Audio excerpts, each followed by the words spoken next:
Saudara warga Cilacap, Jawa Tengah dikejutkan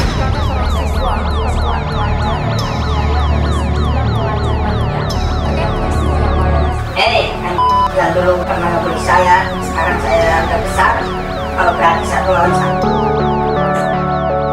I don't ever slow up, no I don't take shit, I got no love for the fakeness. If you wanna play tough and wanna hate this, I'll always show up and make a statement. I don't ever slow up, no I don't take shit, I got no love for the fakeness. If you wanna play tough and wanna hate this, I'll always show up and make a statement. I don't ever slow up, no I don't take shit, I got no love for the fakeness. If you wanna play tough and wanna hate this, I'll always show up.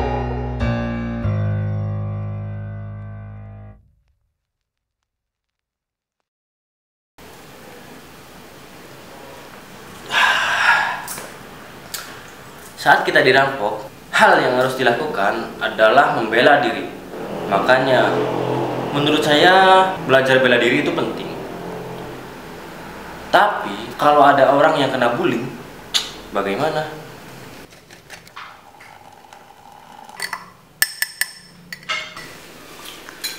Akhir-akhir ini, banyak sekali kasus bullying yang viral di media sosial. Dan kasus ini rata-rata dialami oleh remaja yang masih duduk di bangku sekolah.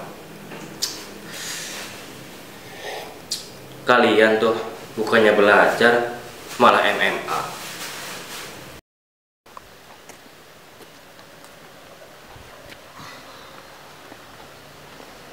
Selamat datang di YouTube Metalos. Bersama saya Ganjar, inilah Sabah Edan.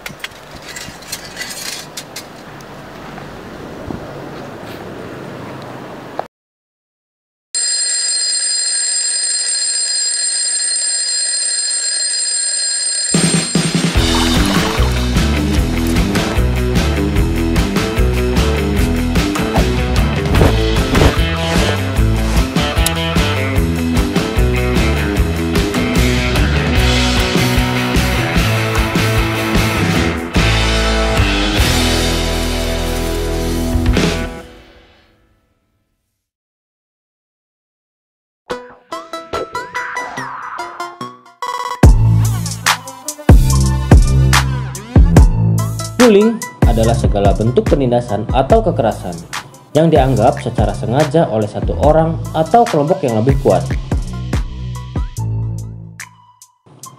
Tujuan dari bullying untuk menyakiti orang lain dan dilakukan secara terus-menerus. Federasi Serikat Guru Indonesia menyoroti kasus perundungan di sekolah kian marak terjadi.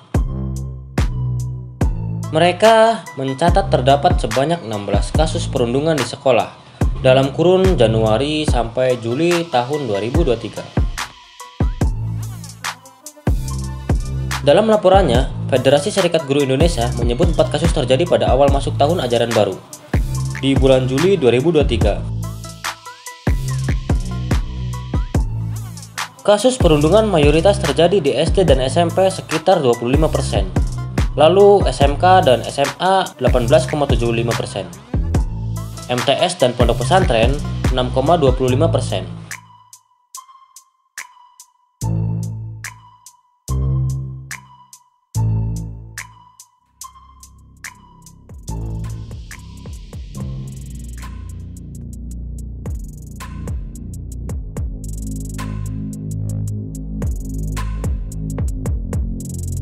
Selaku Ketua Komisi D DPRD Cilacap, Pak Didi Yudi Cahyadi menanggapi tentang kasus bullying di Indonesia ini. Bagaimana tanggapan Bapak mengenai kasus bullying di Indonesia, Pak?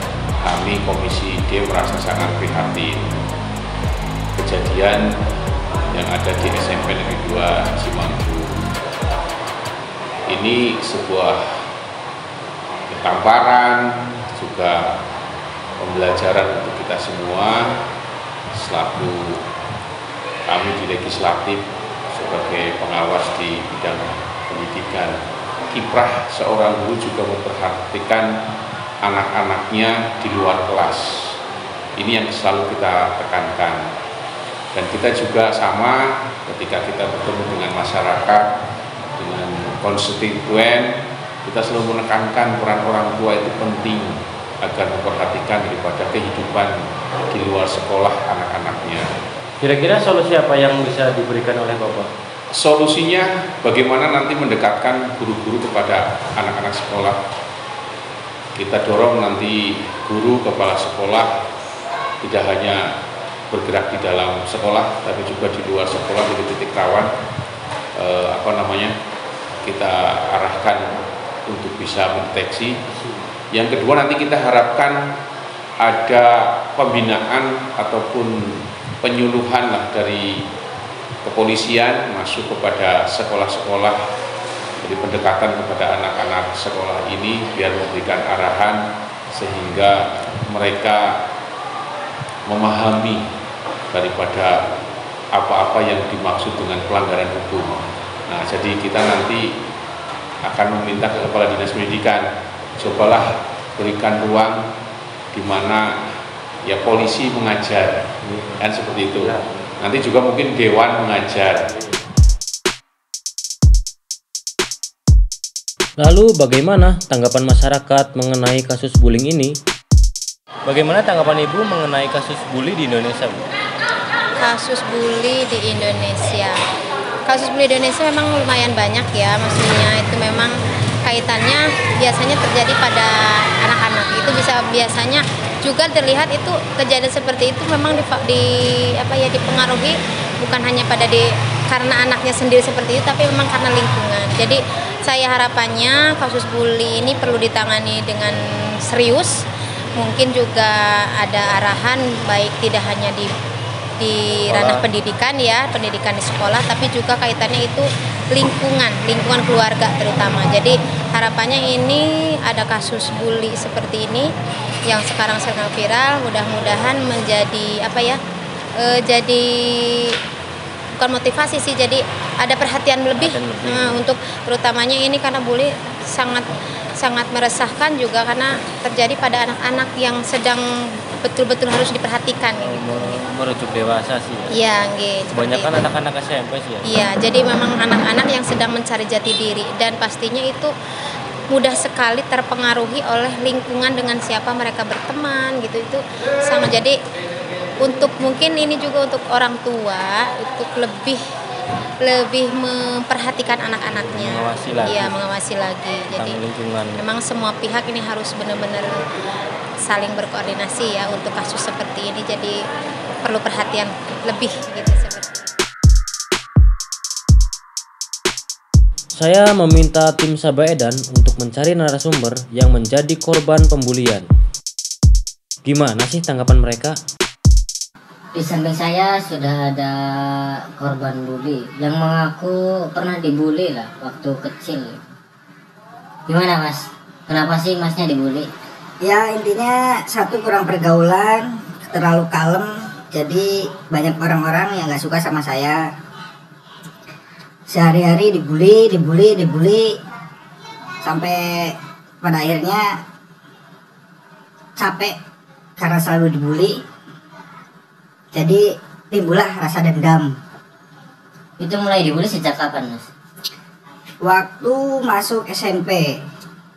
Dari kelas 1? Ya, kelas 1. Berapa lama itu dibully, sampai kelas 3? Dibully sampai kelas 2 dan pada akhirnya saya mencoba untuk gaul sama teman-teman saya biar terlihat nggak terlalu kalem gitu. Perasaan apa sih yang Mas rasain ketika lagi dibully gitu? Ya perasaan saya sakit hati juga kan, dibully, katanya kurang gaul lah, kurang jantan lah, kurang gimana, kayak bencong lah, sering lah elok-elok seperti itu sering diucapkan pada saya. Terus apakah semua itu menjadi atau membuat mental Masnya jadi down? Pasti mental jadi down, juga kurang percaya diri, jadi sering gak masuk sekolah cuma gara-gara ejek-ejekan gitu. Jika Masnya diberi kesempatan buat ketemu nih sama pelaku yang dulu katanya sering ngebully Masnya, kira-kira kalimat apa nih yang mau diucapin buat si pelaku? Oke. Mungkin saya bilang hey yang dulu udah pernah ngebully saya, sekarang saya udah besar, Kalau berani 1 lawan 1, saya berani. Pastinya, kasus bullying ini menjadi trauma yang sangat berat untuk para korban. Bahkan, akan membekas sampai kapanpun. Untuk para orang tua, mulai sekarang lebih memperhatikan lagi pergaulan anak-anaknya. Orang tua juga mengajarkan etika terhadap sesama, yaitu menumbuhkan kepedulian dan sikap menghargai. Selain itu, orang tua juga memberikan teguran yang mendidik jika anak telah melakukan kesalahan. Bullying berdampak buruk bagi perkembangan mental dan karakter korban. Perilaku seperti ini bisa dicegah dengan melibatkan orang tua dan pihak sekolah. Misalnya, penanaman nilai moral yang baik bagi semua siswa. Jadi harapan saya, mulai hari ini Indonesia harus terbebas dari kasus bullying. Indonesia cinta damai. #StopBullying.